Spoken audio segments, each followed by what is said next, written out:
नमस्कार, मैं हूँ शालिनी और आप देख रहे हैं BBN भव्य भारत न्यूज। चलिए शुरू करते हैं आज की मुख्य खबरें।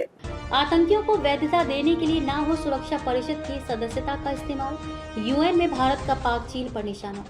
आतंकियों को वैधता देने के लिए ना हो सुरक्षा परिषद की सदस्यता का इस्तेमाल, यूएन में भारत का पाक चीन पर निशाना।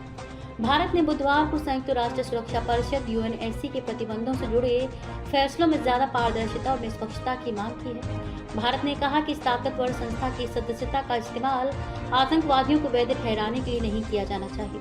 ये बात पाकिस्तान के आतंकवाद से निपटने की भूमिका पर परोक्ष रूप से की गई आलोचना थी। बुधवार को परिषद के कामकाज के तरीकों पर हुई खुली बहस में यूएन में भारत के प्रभारी राजदूत योजना पटेल ने कहा कि सुरक्षा परिषद की सदस्यता संकीर्ण राजनीतिक हितों को साधने का मंच नहीं बननी चाहिए। न्यूज एजेंसी के अनुसार उन्होंने कहा, सुरक्षा परिषद में मौजूदगी का इस्तेमाल आतंकवादियों को वैध ठहराने के लिए नहीं किया जाना चाहिए, चाहे उन्हें सूची से हटाने की कोशिश हो या फिर बिना किसी ठोस आधार या दस्तावेज के सिर्फ राजनीतिक कारणों से किसी अन्य संस्था को आतंकवादी संगठन घोषित करना हो।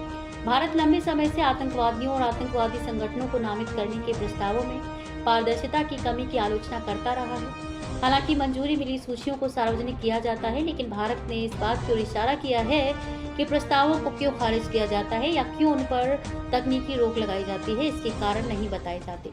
भारत ने पहले भी इस प्रक्रिया को छिपा हुआ वीटो कहा है और खास तौर पर 1267 अलकायदा प्रतिबंध समिति के कामकाज की आलोचना की है। पाकिस्तान में मौजूद आतंकवादियों को नामित करने की भारत की कोशिशों का भी विरोध हुआ है। परिषद के स्थायी सदस्य चीन ने कुछ प्रस्तावों को रोक दिया है या उन पर होल्ड लगा दिया है।